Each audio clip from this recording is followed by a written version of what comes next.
para lo que nosotros comemos. Para aprovechar lo que comemos, ¿cuál va a ser la barrera más grande a nivel del intestino delgado?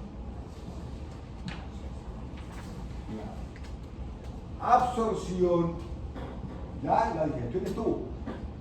Digerimos en la luz del tubo y digerimos en la superficie de la velocidad intestinal. Nosotros estamos digiriendo con enzimas, hicimos todo el factor químico, hicimos todo el factor mecánico. Ahora viene el siguiente paso, que es el proceso de absorción. ¿Qué quiere decir eso? Que tenemos que pasar de la luz del tubo, tenemos que pasar al interior de la mucosa intestinal. Es un primer paso.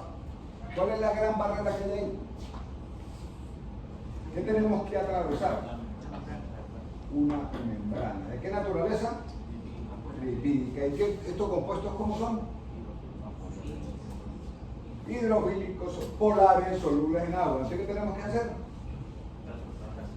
Nos toca obligatoriamente buscar una forma de poder atravesar esa membrana para llegar al citoplasma del enterocito. El profesor mío hace muchísimos años decía: lo que está en el intestino no es de nosotros.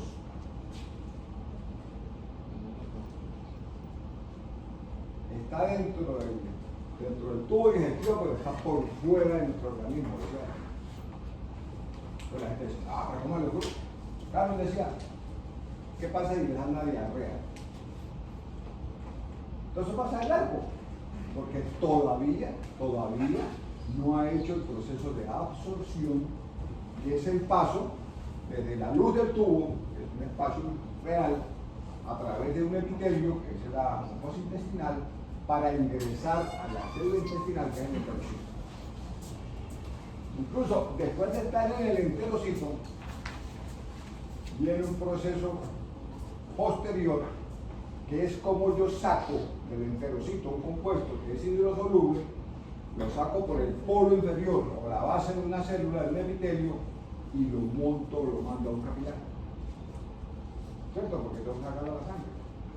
Hasta que eso no esté en la sangre, ¿sí? Todavía no es mío. ¿Sí captan la idea? Y después, incluso ni siquiera todavía, porque para las moléculas pequeñas, hidrosolubles, estamos hablando de monosacáridos, estamos hablando de aminoácidos, vale lo mismo. Los mecanismos distintos, pero es exactamente el mismo proceso. Entonces, cuando ya yo estoy en el enterocito y tengo que salir,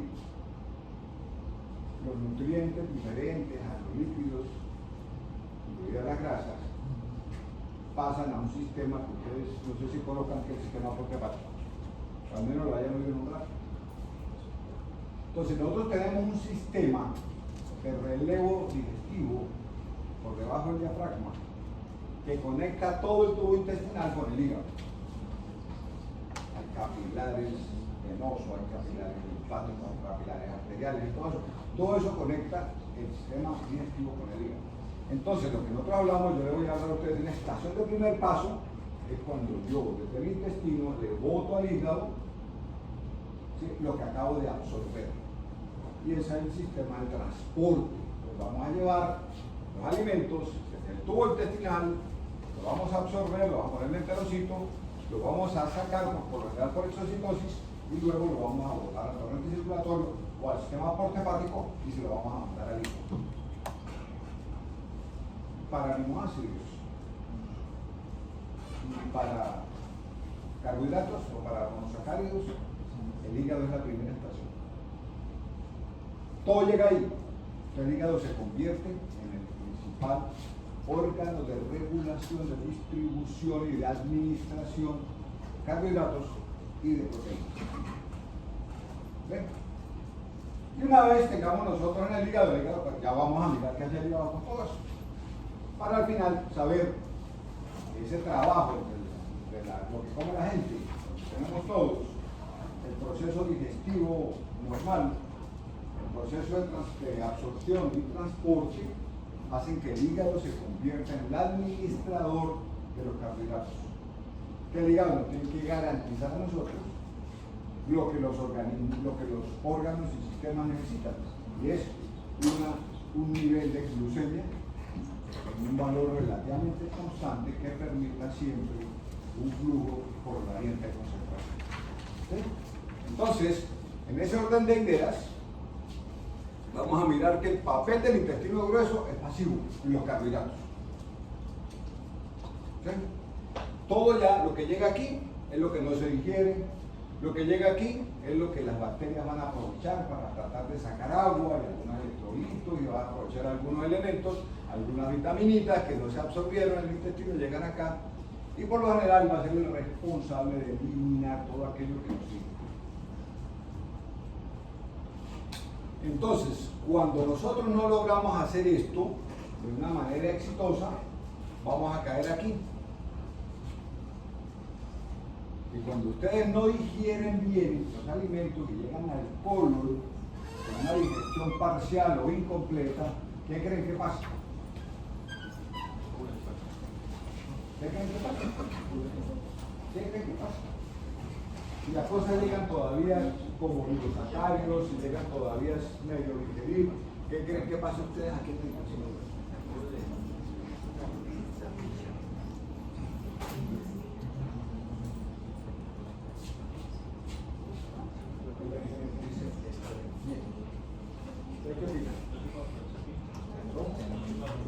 No se puede aprovechar. Listo, eso estamos de acuerdo. Por ahí una cosa. Pero entonces, ¿qué creen ustedes que pase con toda la microbiota? Porque le botan un montón de cosas a las cuales no está acostumbrada. Ella no baja, la microbiota no va a dejar pasar eso. Entonces, las bacterias en el intestino empiezan a hacer fiesta. ¿Sí? ¿Qué creen que pasa cuando hay fiesta? ¿Sí? ¿Quieren alborotar la fiesta? Se reproduce. ¿Ah? Se reproduce. ¿Qué se reproduce? ¿Qué se reproduce? La microbiota. Se reproduce si no tengamos. ¿Cuántos millones de bacterias hay por gramo de materia fecal? Póngale. Póngale. ¿Ah? 40 millones aproximadamente por gramo. Entonces así no necesitamos que reproduzca más. ¿Qué va a pasar cuando ustedes nunca les han caído más de una comida? Nunca han tenido una indigestión, alabados a Dios, nunca han tenido una indigestión. ¿Qué creen que pasa? Cuando han comido rápido, cuando han comido a las carreras, cuando han comido algo que no lo digieren bien, cuando han tenido algo, ¿qué creen que pasa? Exactamente. Entonces empieza la fiesta. Y la fiesta te acompaña el polvo. El metabolismo y la flatulencia es su fiesta. Usted toca que dormir afuera. No lo aguanta. Y es lo que aparece cuando aparecen entonces los problemas de mala absorción, que está condicionado a algunas patologías inflamatorias y tumorales, en fin, o dietarias, de alteraciones de la dieta. Entonces aparece el meteorismo, la distensión abdominal, los gases, aparece la diarrea, más no el estreñimiento. El estreñimiento se da porque el intestino grueso tiene poca fibra, el papel de él es sacarle el agua a los alimentos y concentrar la materia fecal y secarla. Si ustedes tienen poca fibra, que hidratan, y consumen pocos líquidos, pues tienen que andar tapados, no hay otra. No hay otra. Entonces, en ese orden de ideas, vamos a mirar qué es lo que sucede cuando nosotros llegamos acá. Entonces, para que ustedes vean acá un resumen, los polisacáridos, incluido el almidón y el glucógeno, son atacados por una amilasa a nivel de la boca y la saliva por 30% y el resto lo hace la amilasa pancreática en el intestino delgado, la segunda porción. Se convierten en oligosacáridos y en disacáridos. Los oligosacáridos son atacados por unas oligosacaridasas y los disacáridos por unas disacaridasas. Entonces, la maltosa, producto intermedio de la hidrólisis del almidón. La sacarosa, producto del consumo del azúcar de la caña o de la remolacha, del azúcar de cocina. Y la lactosa, producto de los lácteos, del azúcar que viene con la leche, entonces atacado por sus tres enzimas específicas que están en el borde en cepillo de la célula intestinal.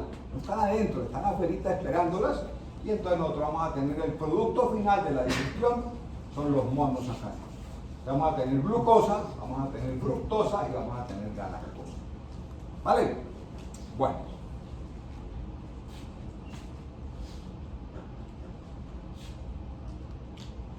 Antes de pasar al detalle de cómo entran, yo quiero compartir con ustedes ¿cómo les diría yo? Un concepto que es importantísimo, que es fundamental para el aprovechamiento de los nutrientes. ¿Sí? A mí no me lo enseñaron ni nunca lo he visto que lo hayan enseñado, pero a mí me parece que es muy importante, porque es un concepto muy claro que manejan los nutricionistas y que manejan los internistas y que manejan los endocrinólogos, ¿cierto? Y que manejan los dietistas. Tiene que ver con un concepto que se llama índice glucémico.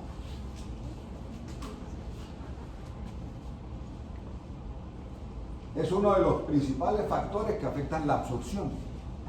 Lo vamos a manejar desde el punto de vista de lo común, de lo práctico, no vamos a hablar de patología de ninguna naturaleza, vamos a hablar de lo normal, de lo que ustedes tienen que saber para que desde ya empiecen a aprender a comer mejor y desde ya empiecen a enseñarlos a los de su casa, y a los vecinos y a los del barrio, ¿sí? Si les preguntan cómo poderles dar unas buenas recomendaciones desde el punto de vista nutricional. Yo siempre he dicho que la vida está en la muela. Somos el producto de lo que comemos. La salud está en la suela. Somos el producto de la actividad que realizamos física. Bueno, entonces, por lo general, se habla de índice glucémico, es un sistema numérico donde se clasifican a los alimentos ricos en carbohidratos, estamos hablando de los almidones y las harinas, como índice glucémico alto, índice glucémico medio e índice glucémico bajo. ¿Qué tiene que ver eso? Primero, con la velocidad de digestión. ¿Qué tanto nos demoramos nosotros en digerir un alimento? Ayer decíamos, cuando hacemos una dieta rica en carbohidratos y consumimos carbohidratos simples, les ponía el ejemplo cuando uno desayuna con una ensalada de frutas,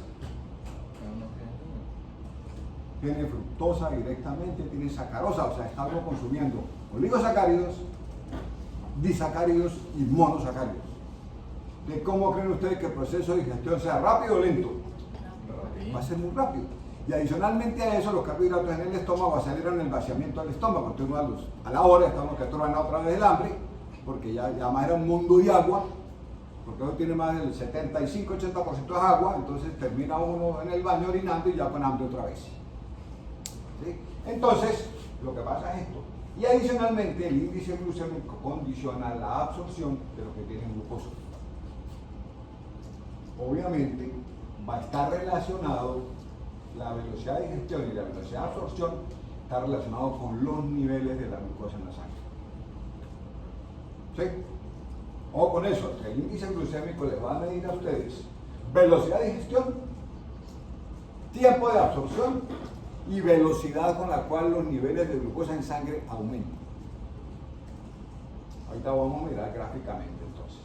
Los que tienen índice alto, obviamente se digieren más rápido, provocan un mayor aumento de glucosa en la sangre.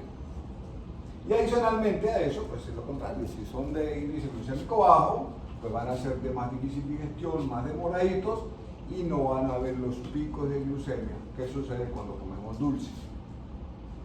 ¿Sí? Y luego ustedes van a ver cuál es el efecto que pueden tener esos picos sobre el metabolismo del páncreas, sobre el buen funcionamiento del páncreas, y cómo esos picos de glucemia se vuelven malos cuando pueden favorecer, empeorar, desarrollar una patología relacionada con el manejo de la glucosa, que se llama ¿cómo? La diabetes mellitus. ¿Sí? Entonces, por eso es que cuando un paciente diabético le pregunta a uno qué le recomienda comer, lo primero que dicen tiene que pensar uno en esto, en el índice glucémico, y tenemos que recomendarle a la gente que coma lo que no le agrada. Entonces ustedes ven aquí, más o menos, una tablita ahí muy esquemática de lo que produce picos de glucosa en la sangre de manera prácticamente a la hora, después de haber comido, aparecen unos picos grandes de glucosa que pueden empeorar una patología microvascular, que pueden empeorar muchas cosas metabólicas en una persona que tenga problemas de manejo de azúcares. Bueno, entonces ustedes miran y comparan, miren quién está de primero, o quiénes están de primeros. El pan. El pan y las papas.